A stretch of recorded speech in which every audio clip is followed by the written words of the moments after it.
Hey everyone, thanks for clicking on our video. I'm sure you're interested to find out what we wish we knew before we moved to Mexico. And in this video, we've polled our friends, our family, and people that we know that have personally moved down to Mexico and asked them what do they wish they knew before they moved to Mexico. So stick to the end of the video because our last tip will save you thousands of dollars if you know it beforehand.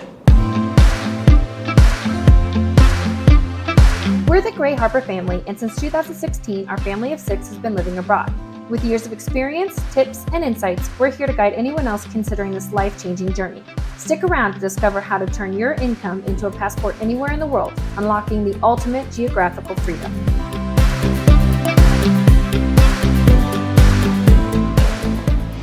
So the first thing you're going to want to know is that you don't have to move all of your stuff. This is a very expensive process because you're more than likely going to hire a moving company from Mexico, because again, getting across that international border requires special permits. And not to mention, the more stuff you have, the bigger the truck, the higher the expense. So start garage sailing now, giving away things you don't need, use that Facebook marketplace, and really start downsizing now if you can. The second part is if you have those few items that you're just not ready to part with, go ahead and put those in a storage unit for now. Shop around, try and find the best rate in your local area, put them in a storage unit, move down. There are plenty of furnished places here that you can rent while you try out, or please know that every box store available in America is also in Mexico, and see what you actually need after being here for 6 to 12 months. This is going to save you a lot of time, money, and headaches trying to get all those items down here. Yeah, a big thing, if you bring your stuff across the border, you're going to pay a tax. That tax is completely random, like a lot of things in Mexico legislation. And so it just depends on the day of what they feel like charging you for, what they feel like valuating your items, and what they are gonna make you pay. On top of it, you know, like all moving companies, you can lose some stuff. So the biggest thing, put it in a storage unit, find out what you really need down here first before you move a whole bunch of stuff and pay an absorbent amount of money for those items to get to Mexico. All right, our second tip that a multitude of people have said is to start your residency before you move down, especially for large families. A lot of people don't realize that you have to start the process of residency, whether it's temporary or permanent, in a consulate in the United States. So you'll go to a Mexican consulate and you'll start that process, apply and get approved before you come down and finish it up in an INMF office. So it is really expensive when you start thinking about flying your family or getting your family back to the United States once you've already got down here and settled. More expensive than it is just to start the residency process. You don't have to finish it, you don't have to follow through with it, but at least you can have that started rather than flying 4, 5, 6 people back to the United States, and you can get the process started. It also takes some time once you do the process. So it's much easier to start it there, move down, have a whole bunch of things like getting moving expenses, getting all that type of stuff settled while you're waiting, rather than to do it later. A lot of people come down on tourist visas, which only allow you to stay somewhere between 30 to 90 days right now. And you can start that process sooner than later and not worry about like a tourist visa or anything else. Yeah, and just to clarify, it actually starts in your country of origin. So wherever you hold citizenship is where you're going to have to go back to start that process. We're assuming a majority of the audience is coming from the United States.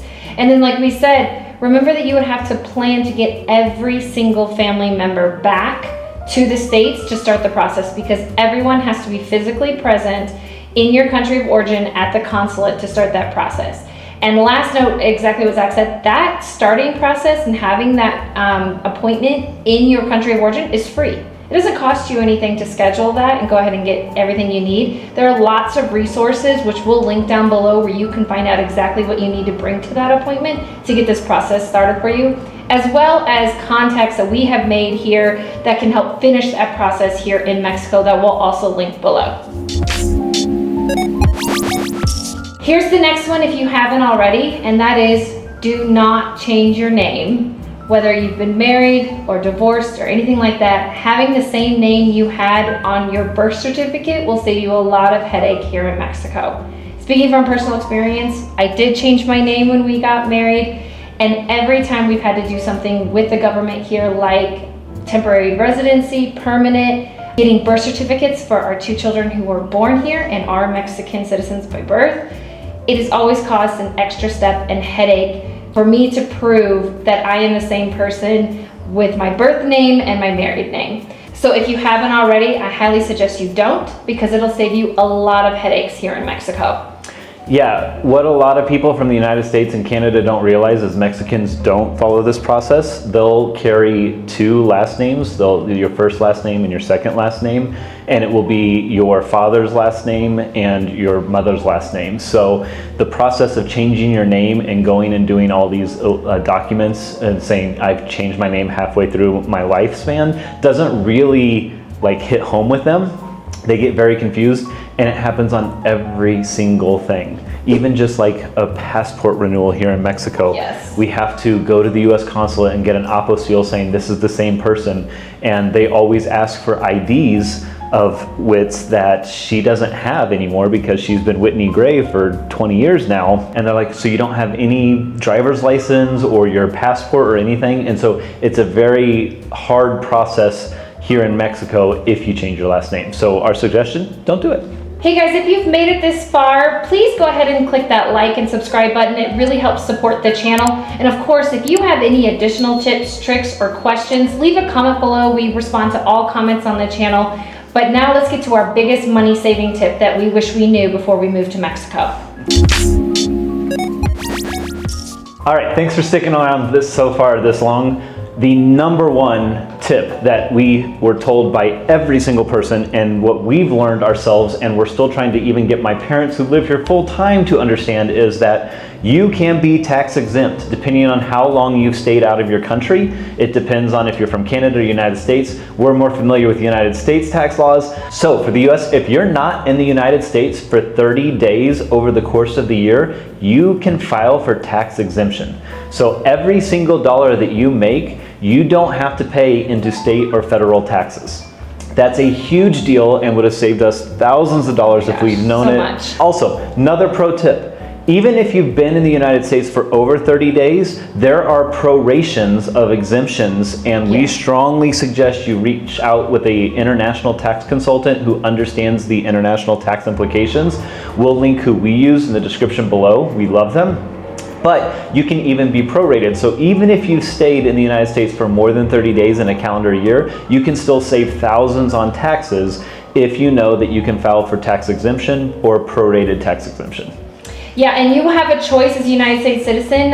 You can actually legally file to have no taxes taken out at all, just knowing that you really should stay in that 30-day window or less. And no taxes will be owed when you file your taxes. We still file taxes every single year as a United States citizen, but you can choose to not have those withheld. Or you can go my route and have those withheld and get that tax return every single year. So just know that those options are there. We highly suggest, we love the company we work with who is linked below, Bright Tax. We strongly suggest that you reach out to them and they will take care of everything on your behalf, which is fantastic. And speaking from personal experience, we didn't know this the first 3 years we moved here. So when we finally reached out to a tax consultant and spoke about it, they said, hey, you can go back and file those taxes again and get those taxes back since you were abroad the last 3 years.